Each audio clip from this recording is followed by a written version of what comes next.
তার মানে এতে থাকবে 16টা আর একটা থাকবে 4টে।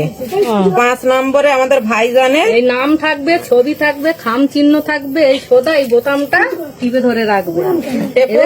এর থেকে এই ভাইজানের ছবি আর খাম চিহ্ন বার হয়ে গেলে ছেড়ে দেবে। 5 নম্বরটা টিপে না বলে বুঝতে পেরেছো, এরকম করেই তো টিপতে হয়। হ্যাঁ, এটা টিপে রাখতে একটু। এরকম টিপে থাকবে। ও একটু ধরে রাখবে, ধরে টিপে। রাখবে। আচ্ছা, ধরে রাখতে হবে, আওয়াজ ছেড়ে হবে। দেবে। হ্যাঁ, ওরকম রাখবে তাহলে ওটা খাবে দাবে ভোট দেবে গিয়ে 5 নম্বর।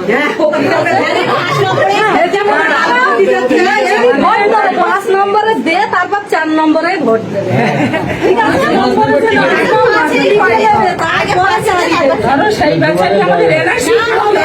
মেশিন থাকবে এই 5 নম্বর, এই ভাইজানের নাম লেখা আছে, ছবি আছে, খাম চিহ্ন আছে, এই সোদা এইটে বোতামটা ভাইজানের মুখ পানে সে খবরদার, ভাইজান আমাদের ধরে লড়াই করছে। ভিডিওটা দেখে কি মনে হলো?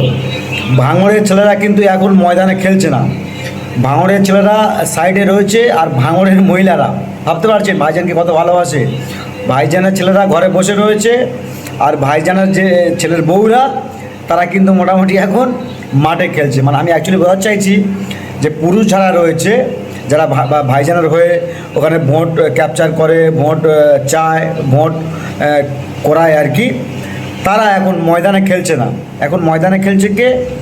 মহিলারা, বাড়ির মহিলারা। ভাবতে পারছে নটোরিয়াস ক্রিমিনাল এখানে খেয়ে করতেই পারবে না। 50,000 ভোটে নটোরিয়াস ক্রিমিনাল ভাঙড় থেকে হারছে, এটা আমি বলে দিতে পারি গ্যারান্টির সঙ্গে।